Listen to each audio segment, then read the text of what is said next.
TVK கட்சி வந்து நீங்கள் நினைக்கிற மாதிரி சாதாரணமான கட்சி கிடையாது. டிவிகேயில் யார் வந்தாலும் அவங்கள வரவேற்பாங்க. அதே சமயம் யார் போனாலும் தடுக்க மாட்டாங்க. உதாரணத்துக்கு இப்போ சொல்லணும்னா திரு செங்கோட்டன் ஐயா வந்திருக்காரு. அவர் பார்த்தீங்கன்னா ரொம்ப பழையாள்.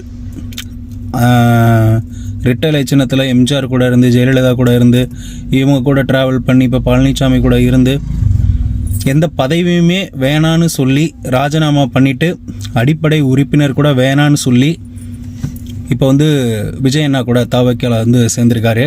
அது சந்தோஷமான விஷயமா இருந்தாலும் அவரை இப்படி தான் இருக்கணும்னு சொல்லி எந்த ஒரு கண்டிஷனுமே போடாமல் அவருடைய விருப்பத்துக்கு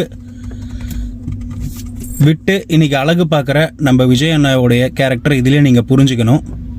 அதே சமயம் அவர் நாளைக்கு வேணாம் அப்படின்னு சொல்லி போனாலும் தாவேகாக்கு எந்த ஒரு பாதிப்பும் கிடையாது.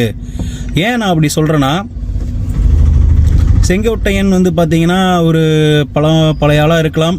அவர் போகிற இடத்துல இவ்வளோ வரவேற்பு தன்னெழுச்சியாக இருக்குமான்னு கேட்டால் கிடையாதுங்க.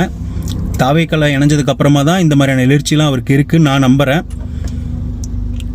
இது வந்து மக்களுடைய சக்திங்க.